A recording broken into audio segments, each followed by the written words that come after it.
La escasez de agua será un problema que afectará a esa entidad durante todo el presente año y los años venideros, dijo el gobernador Samuel García. En medio de la crisis hídrica que se vive en la actualidad, el gobernador de Nuevo León, Samuel García, anunció que analizan la posibilidad de desalinizar agua proveniente de Matamoros, de condicionar el agua potable a la industria y de una nueva tarifa progresista que eleve el costo a quienes más consumen. El gobernador Fosfo de Nuevo León dice que andaba bombardeando las nubes para que lloviera, ¿no? En un King Air, que es un avión que pues, se puede utilizar una cosa más baratita para esto, pero eso no es el problema del señor Samuel García. Dice, no soy Tlaloc, pero pues ya lo estoy logrando, ¿no? Es lo que dice el payasete este. Ayer hablé con una persona de la Comisión Nacional del Agua, y le dije, oiga, ¿y tiene alguna relación los bombardeos en las nubes para que llueva? Me dice, pues es que es la época de lluvias, entonces no creo que tenga mucho que ver, pero...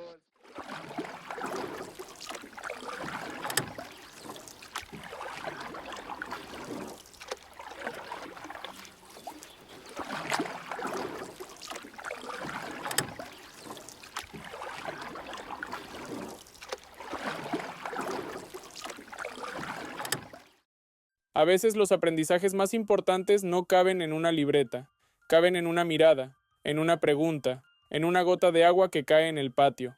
Este documental no busca solo contar lo que hicimos, sino mostrar cómo lo vivimos, lo que sentimos y lo que aprendimos al enseñar. Porque cuando la escuela se conecta con la vida, el aula deja de tener paredes, y ahí empieza todo. En esta actividad se tuvo que repartir fichas a los niños en las que venía información sobre una cantidad específica de agua. Esta cantidad específica de agua se tenía que repartir a diferentes lugares, ya sean a una estación de bomberos o una escuela, y eso tenía que ser dependiendo de qué tan necesitados estuvieran de agua. Estaban un poquito confundidos porque no sabían realmente si necesitaba un poquito más la escuela o si necesitaba un poquito más la estación, no sé, de bomberos, pero al final ellos, con su pensamiento crítico, decidieron realmente que necesitaba un poco más de agua. ¿Tú qué hubieras hecho si te tocara a ti tomar esta decisión? Yo definitivamente mandaría todo el agua, o la mayoría del agua a las escuelas, porque es a donde más se necesita. Los niños necesitan el agua para muchísimas cosas y en general cualquier tipo de cosas. ¿Qué reflexionaste sobre la justicia y el agua en nuestra comunidad?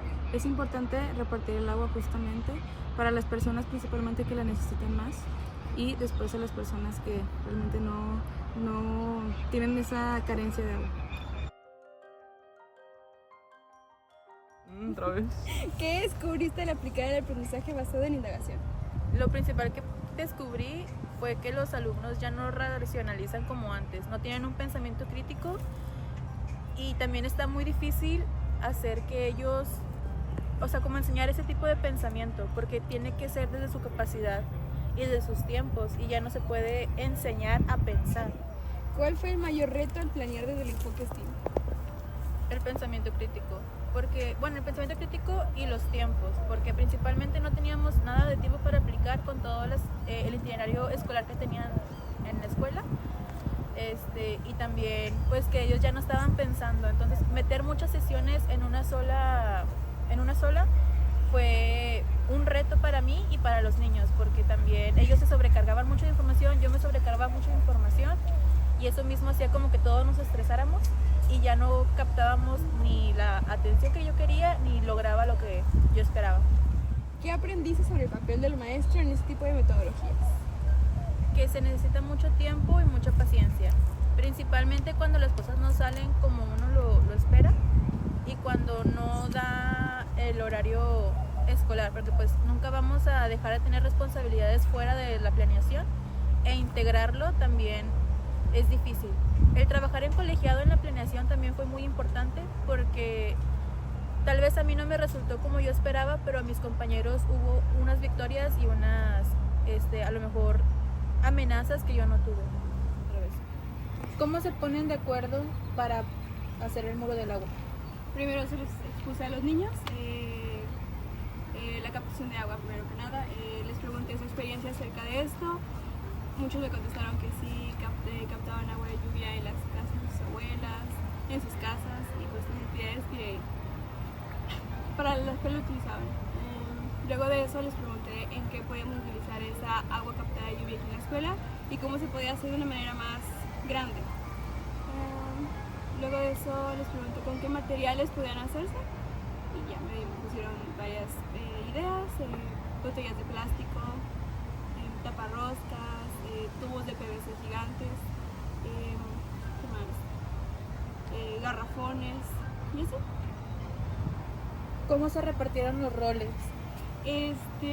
Pusimos una lista, en el pizarrón pusimos una lista de todos los materiales que me iban dando y luego se repartieron. Los niños iban a traer botellas de plástico, otros iban a traer garrafones que no utilizaran o recipientes para almacenar el agua de lluvia, otros iban a traer taparroscas y así nos repartimos. También la decoración, también era muy importante la decoración. ¿Con qué decoraron el muro de agua? Decoramos usamos una nube muy grande, usamos pintura también, usamos gotas de papel donde ellos escribieron notas para cuidar el medio ambiente, para cuidar el agua, como recordatorios que decían ellos mismos. También utilizamos, ¿qué más utilizamos? Pues lo normal, pegamento, pinturas, ¿Cuál fue la reacción de los niños al elaborar el muro del agua? Al principio sí, yo creo que se les hacía muy complicado porque no veían cómo hacer algo tan grande, pero por el final sí íbamos paso a paso y ahí van como construyendo poco a poco todo el muro de agua y viendo de que pues se podía hacer realmente lo que querían hacer. Eso estuvo difícil. ¿Cuál fue la reacción ya al ver el muro hecho? Cuando lo vieron, yo les ayudé un poco mucho, pero cuando vieron ya el producto final fue como que wow, y más sobre, empezó a llover justo cuando estaba presentándoles el muro de agua allá afuera y fue como que realmente está captando el agua de lluvia porque se veía cómo bajaban el agua por las botellas y se iba almacenando en los garrafones que habíamos puesto. ¿Tienes alguna sugerencia pedagógica para los próximos maestros que quieran hacer un muro de agua? Hay que tener mucha paciencia, sí es algo no tan complicado, pero sí difícil de organizar tal vez. Los niños, si los pones a organizar tú solo, o sea, ellos solos de que a ver qué hacen, jamás. Para iniciar esta actividad, primero introduje a los niños en el tema de las articulaciones, haciendo referencia con mi propio cuerpo, diciéndoles las partes en las que se unen los huesos, que son las articulaciones, ya sea codo, rodilla, caderas, cuello, tobillos, etc. Para después pasar a una activación física que fue primero pedir permiso en dirección. En dirección nos dieron la indicación a mis compañeros de grado de tercero, que somos 4 en esa institución, sobre que querían hacerla el día jueves, que tienen la activación normalmente en la primaria, y se suponía que íbamos a hacerla solo con los grupos de tercer grado, aunque ya al estar haciendo la activación, al tratar de empezarla, nos cambiaron la indicación a que iba a ser con toda la escuela. Entonces ya listos nuestros compañeros de grado, tuvimos que hacer la activación para toda la escuela ahí enfrente. Fue algo complicado llamar la atención de los niños de primaria mayor, que no querían hacer la activación más que los de primaria menor, primero, segundo y tercero. Ellos estaban muy felices con la activación. ¿Por qué crees que el arte y el movimiento también enseñan? Las generaciones de hoy en día están tan acostumbradas a la tecnología que sin buscarlo, sin tener ese instinto de aprender, aprenden de maneras que no entendemos tal cual. Así como se han aprendido las partes del cuerpo, números, colores, con canciones, ya sea de videos que ven, de TikToks, de videos de YouTube, de algún influencer que llega a sacar alguna canción, como, no sé, las muñequitas en los tiempos que nosotros éramos pequeños, con las canciones del baile de las frutas, el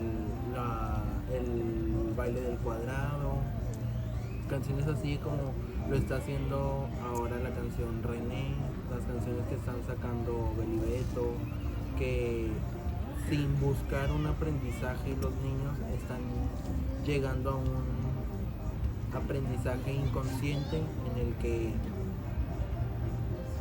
se les queda tan grabado porque es algo que les gusta y no lo están viendo como un tema de escuela, un tema institucional lo pueden tomar como algo aburrido, sino lo están viendo como por entretenimiento y por gusto. Como parte también de lo que realizamos durante el semestre fue una serie de instrumentos con materiales reciclables que utilizamos. Hicimos unas maracas con tubitos de cartón del rollo y botellas de plástico, adentro traían frijolitos y piedritas. Hicimos también unas castañuelas con pedazos de cartón que sobraba y fichas, unos bongos que son como los tambores pero que usas con las manos. Hicimos también un tambor igual con un bote de plástico que sobraba de gel. Estos instrumentos pues ayudaban mucho para que los niños se adentraran más en lo que es la música, también un poco en la expresión corporal. El hecho de que los instrumentos fueran también de materiales reciclables pues favorecía mucho al aprendizaje de los alumnos, además que fomentaba de mejor manera nuestro proyecto de cuidado del agua y del medio ambiente. Yo creo que el instrumento que más me gustó o que se me hizo como que más atractivo para los niños eran las maracas, ya que igual los materiales eran súper sencillos, la forma de hacerlo también era muy entretenida para ellos, y de los instrumentos que realizamos era como que el que más sonido tenía y fue el que más captó la atención de los estudiantes. Organizar un rally escolar fue una experiencia tan desafiante como gratificante. Desde el primer momento, sabíamos que requería planificación, coordinación y mucha flexibilidad. Pero nada nos preparó totalmente para la complejidad que conlleva trabajar con tiempos ajustados, materiales limitados y un grupo numeroso de estudiantes con distintas necesidades. Desde el primer momento sentí mucha emoción, pero también un poco de nervios porque no sabía qué iba a salir bien y qué iba a salir mal. La verdad, lo más difícil de todo fue lograr que cada estación estuviera lista y bien coordinada. Me costó trabajo asegurarme de que todos tuvieran claro qué hacer, que los materiales alcanzaran y que el tiempo nos rindiera. A veces sentía que se me salía de las manos y que algo iba a fallar en cualquier momento. Pero también aprendí muchísimo. Aunque hubo momentos caóticos, me sorprendió mucho lo bien que salió la participación de los niños. Se emocionaron, jugaron, aprendieron. Incluso los que al principio se veían tímidos terminaron súper metidos en las actividades. Eso me hizo sentir que todo el esfuerzo había valido la pena. Y también me encantó ver cómo los niños incluso sugerían más actividades dentro de la planeación para hacerlo más divertido para ellos.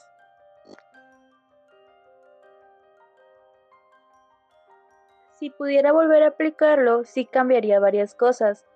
Haría un cronograma más claro, cuidaría más los tiempos y me anticiparía con materiales extra por cualquier cosa. También dejaría más definidos los roles desde antes para evitar confusiones o sobrecargas. Y hay algo muy importante que me dejó esta experiencia. Quiero aprender a manejar mejor la emoción de los niños sin apagarla. Me di cuenta de que cuando ellos están felices, cuando quieren correr, brincar o gritar de emoción, no es algo que deba controlar desde el enojo o el cansancio. Más bien quiero aprender a canalizar esa energía, a guiarla sin quitarles esa chispa tan suya, porque al final esa alegría también es aprendizaje y yo quiero ser una maestra que la sepa acompañar, no apagar. A pesar del cansancio, me quedo con una sensación muy bonita. Fue una experiencia que me retó, que me enseñó a confiar más en mí y a valorar el trabajo en equipo. Sobre todo me recordó por qué quiero ser maestra, porque en estos momentos, aunque demandan mucho, también están llenos de alegría, aprendizaje y conexión real con los niños. Para evitar estereotipos lo que hice fue no darle actividades a niñas específicas para niñas ni específicas para niños. Fue toda la actividad para niños y niñas por igual y no hice ninguna exclusión tanto como que los niños me van a ayudar a agarrar esto o a cargar esto. No, fue como todos van a ayudarme a esto, todos a esto y todos a esto. Fue por igual. ¿Por qué crees que el lenguaje incluyente importa en primaria? ¿Por qué creo que el lenguaje incluyente? A ver, porque siento que los niños, sí, o sea, cuando dices, bueno, todos los niños vamos a hacer esa actividad, siento que las niñas sí resienten esa exclusión que se hace al no decir niñas y niños, o al no hacer ese énfasis en que todos vamos a hacerlo, todos y todas. En la planeación agregamos una lectura de un cuento. En este cuento utilizamos, o bueno, procuramos utilizar lenguaje inclusivo, el meter palabras para los dos géneros, niños, niñas, todos y todas, y también agregamos actividades que usualmente son para las mujeres, y pues dentro del cuento se cuestionan estas mismas actividades para que los niños también tuvieran ese pensamiento como crítico, de decir que ¿realmente las niñas tienen que hacer esto? ¿O solo las niñas pueden hacer esto? O sea, sí, como que ellos nos razonen esa parte del cuento. Bueno, para trabajar con multigrado en base a la experiencia que tuve, pues sí representa un reto de mayor dificultad, porque es planear bajo la consigna de tener alumnos que pueden comprender lo que vas a explicar y otros que a lo mejor no te van a comprender por el grado en el que puedes explicar las cosas. Esto pues te lleva a que tu planeación desde el momento cero la tomes pensando pues en que tienes alumnos de un rango de edades mucho más amplio, tienes que adaptar tanto lo que vas a decir y cómo lo vas a decir, y también la manera de integrarlos. Al ser alumnos de tercero y de cuarto grado que pertenecen obviamente a la fase 4, pues esto se nos hace mucho más fácil porque los PDAs llevan relación uno con otro. ¿Cómo fue tu experiencia trabajando en un aula multigrado? Pues mi experiencia, o lo que más me dejó esta jornada, fue que trabajar en aulas multigrado o con una planeación en multigrado es un verdadero reto. Se necesita mucha paciencia y también dedicación para lograr una planeación que le pueda servir tanto a alumnos, en este caso de tercero, como a alumnos de cuarto. El proceso también de trabajar con los alumnos, pues tal vez pueda parecer difícil, ya que hay muchos alumnos que al momento de explicar, si explicas de una forma en la que te puedan entender, por ejemplo, alumnos de tercero, tal vez los alumnos de cuarto grado o que están más grandes, pues puedan divagarse o puedan perder el interés, así como si se lo explicas a niños un poco más grandes, a lo mejor los más pequeños no te entienden, y esto hace que pues pierdan un poquito el interés en el momento de la clase. Lo que me deja de experiencia pues tal vez es eso, que para trabajar en este tipo de estrategia necesitas adaptarte muy bien todo tu contenido y la forma en la que vas a hablar ese contenido. ¿Qué estrategias usaste para atender diferentes niveles? Pues una de las estrategias que más me funcionó fue el hecho de poner alumnos un poco más grandes como tutores de los más pequeños, hacer grupos de trabajos de equipo mezclados entre los dos niveles que tenía, para que si en algún momento los alumnos de tercero no me entendían algo, los alumnos de cuarto me pudieran ayudar a acompañarlos y guiarlos en lo que tenían que hacer. Otra de las estrategias que más usé fue el hecho de poner a trabajar a los alumnos como si fueran una mesa redonda. Esto abría muchas posibilidades y hacía que participaran bastante entre ellos. Hasta ellos mismos me daban como retroalimentación a mí o posibles ideas de lo que podíamos hacer, así como cuando preguntaba sobre aprendizajes que ya tenían los alumnos, pues habría más la facilidad a entablar un diálogo con ellos directamente. Y pues también la estrategia más importante y la que yo creo que es la clave de toda la planeación fue el hecho de trabajar por proyectos. En este caso pues el proyecto era igual para todos, que era la creación del muro del agua, y simplemente había pequeños detalles que teníamos que cambiar o llevar de otra manera para diferenciar entre los de tercero y de cuarto grado, pero en sí la finalidad del proyecto era lo mismo, el producto y el prototipo igual era lo mismo, y fue creo que lo más sencillo de usar esta estrategia, trabajar por proyectos. ¿Qué aprendiste sobre la diversidad en el aprendizaje? Pues la diversidad en el aprendizaje, tanto trabajando como en un aula normal como en un aula de multigrado, siempre es muy variada. El hecho de trabajar con 20 alumnos te abre 20 mundos diferentes, y el hecho ahora de que sean alumnos de un rango de edades un poco más amplio a lo que puedes estar acostumbrado en un solo grado, pues hace que la visión de cada alumno sobre el mundo y la percepción que tienen de del aprendizaje y de la escuela sea muy diferente. En este caso, los niños más grandes son un poco más críticos, un poco más reflexivos, y el hecho de que participen y se atrevan a decir cosas que a lo mejor los niños de tercero no, eso también hace que motive un poco a los más pequeños y también les dé como ese impulso para aventurarse a participar y a pensar un poco más.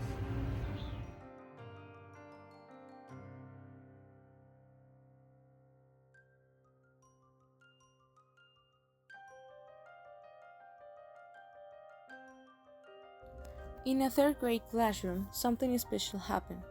A story was told, not just to teach about water, but to connect, include, and inspire. This is a story of how we use a simple tale, some flashcards, and a little heart to make learning meaningful for everyone. So we told a story in Spanish. Each time we said words like cuidarse, agua, lavarse. They have to say the word in English. They have too much difficulties because they didn't have English classes before, so we had too many difficulties, but with patience, with love of what we do, we could do this activity, and it was amazing. The story wasn't just about vocabulary, it was connected to other approaches. It helped children understand the importance of water while practicing reading and learning about respecting nature. The activity became a bridge to talk about how people around the world care for water and why it's important to protect it together. The inclusion isn't in just one place. You can see it in all places, and one of those places is in the school. One case of our students has autism and a strong focus on languages. He loves English. By including flashcards and English words, we created a space where he felt motivated and confident. For him, hearing and using English wasn't just fun, it was meaningful. It helped him feel safe, heard, and excited to come to school. That small connection marked the beginning of a powerful bond between him and us, like future teachers. In our classroom, we don't just teach, we connect. With a story, a few flashcards, and a lot of love. We learn about water, each other, and the power of inclusion. We will always have problems in a classroom, but that's why we have to be there, being patient and always being supportive, regardless of anything. Sometimes teaching English is not about knowing the language, but about creating a space where every word and every child matters.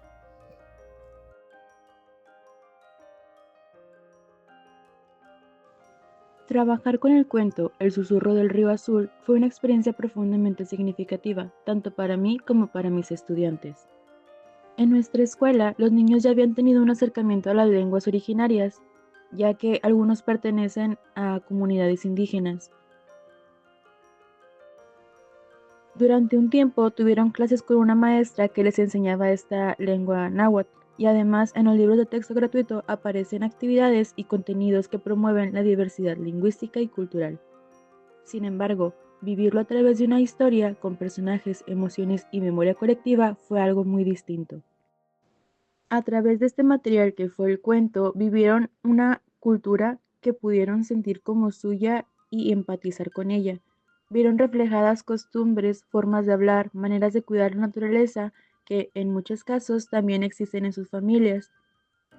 Algunos recordaron palabras en náhuatl que habían aprendido antes y las compartieron con emoción. Otros que no conocían la lengua se mostraron curiosos y respetuosos. Todos encontraron un lugar para participar. En nuestro proyecto El Muro de Agua decidimos incorporar elementos en náhuatl, inglés y español. Fue un trabajo colectivo que buscó reflejar lo que somos, una comunidad diversa, con saberes que vienen de muchas partes.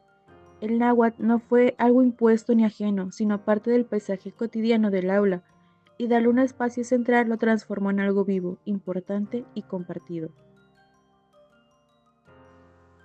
Lo más valioso fue ver cómo los niños se conectaban desde la empatía y el interés. El cuento, al tocar temas culturales y ancestrales, despertó un diálogo distinto, más humano, más profundo. Me hizo pensar en la importancia de incluir estas voces en el aula de forma genuina, no solo como contenido, sino como parte del tejido que construimos cada día. Lo más difícil, creo, no es incluir palabras o símbolos de otras culturas, sino lograr un ambiente donde cada niño se sienta libre de compartir lo que sabe, lo que vive y lo que recuerda.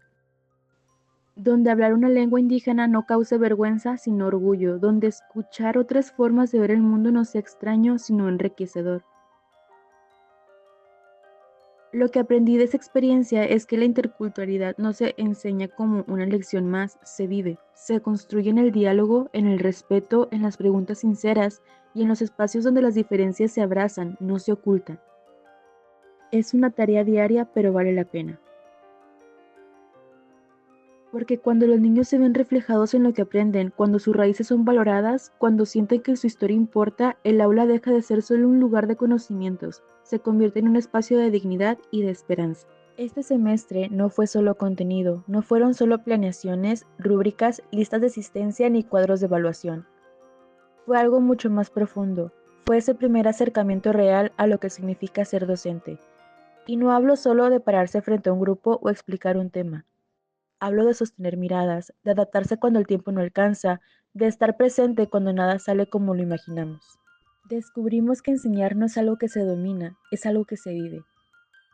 Que no se trata de tener todas las respuestas, sino de saber hacer buenas preguntas. Que la escuela no es solo un espacio de transmisión de saberes, sino de un lugar de encuentro, de afecto y de construcción conjunta. Nos enseñaron que ser maestros no es ser figura de autoridad, sino ser figura de confianza. Después de este semestre no somos los mismos, cambiamos.